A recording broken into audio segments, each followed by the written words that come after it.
The glass shattered before I even realized I'd thrown it. Water dripped down the kitchen counter, glistening like sweat under the amber light.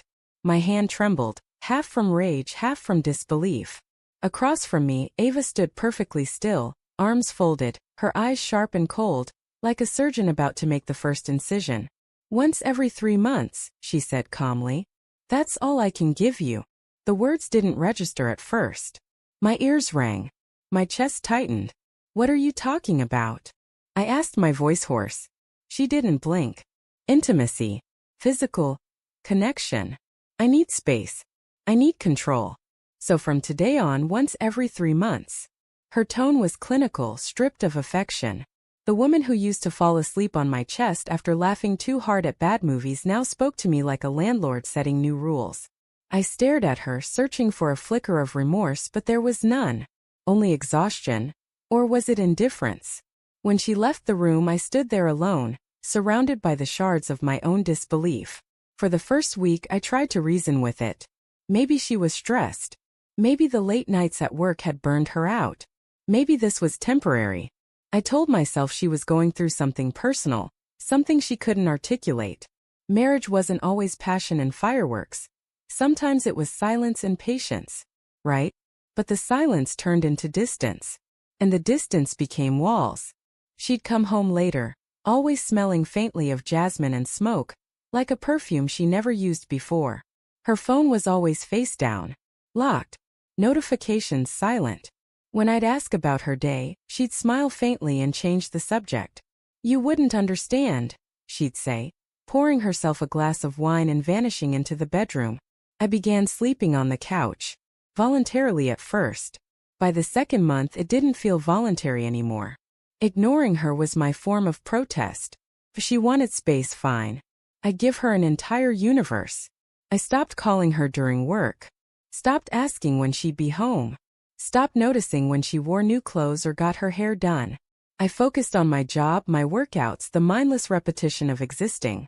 But the more I ignored her, the more I noticed her in new ways. The faint smirk when she texted someone and tilted the screen away. The sudden effort she put into her appearance before girls' nights. The subtle hum in her mood when she came home after midnight, lighter, freer. And the one night she slipped up just once was enough. She was asleep, phone beside her pillow. It buzzed softly. I stared at it for a full minute before touching it. My heart pounded so hard I could hear it in my ears. The message preview read, "Last night was worth the wait. Same time next week." A name followed. Ethan. Not saved with emojis. Not hidden under a fake contact. Just Ethan. I didn't open the thread. I couldn't. My body froze. My throat closed and the world went utterly still. For the first time in months, I felt something sharp and alive cut through the numbness. The next morning she acted like nothing had changed. Made coffee.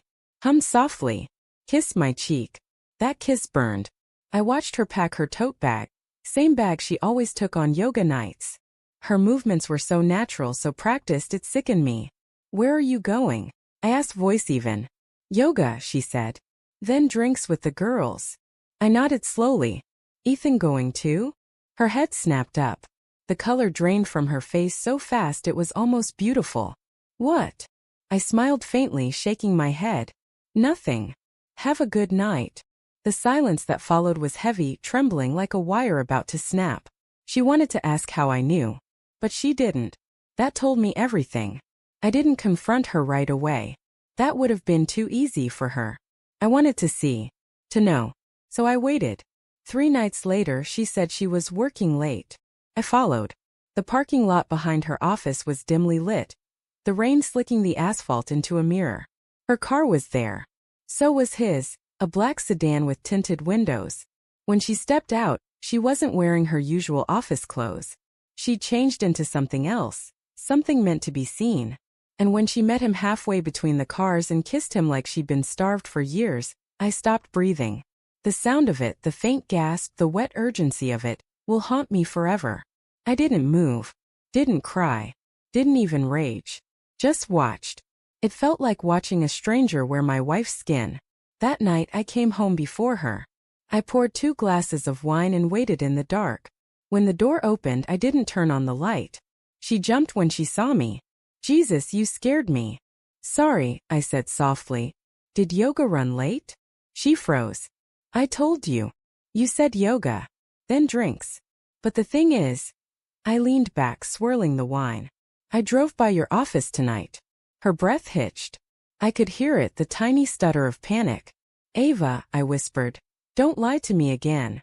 She sat down slowly, her legs trembling. It's not what you think. I laughed. The kind of laugh that sounds more like breaking. That's the oldest line in the book. Tears welled in her eyes, but she didn't reach for me. It's been hard, Liam. You don't touch me anymore. You ignore me. I felt invisible. I slammed my fist on the table. You made yourself invisible. You shut me out, and then you blamed me for the darkness you built. Her voice cracked. I just wanted to feel wanted again. The silence stretched until it hurt. I stood up. And did he make you feel that? She didn't answer. That was answer enough. For 3 days we lived like ghosts in the same house. 2 strangers orbiting the wreckage of what once was. On the 4th day she left. No goodbye. Just a note on the counter. You stopped loving me long before I stopped being faithful. I stared at it until the ink blurred. 3 months later, I still hadn't spoken to her. But one morning I got a text from an unknown number. I'm sorry, Liam. I'm pregnant. It's yours. I stared at the message, the words pulsing like a heartbeat on the screen. Then before I could respond, another message arrived, this time from Ethan. She told me it's mine. The glass slipped from my hand again, shattering like the first one. And for the first time I didn't feel rage. Just emptiness. A silence so deep, it swallowed everything that used to matter.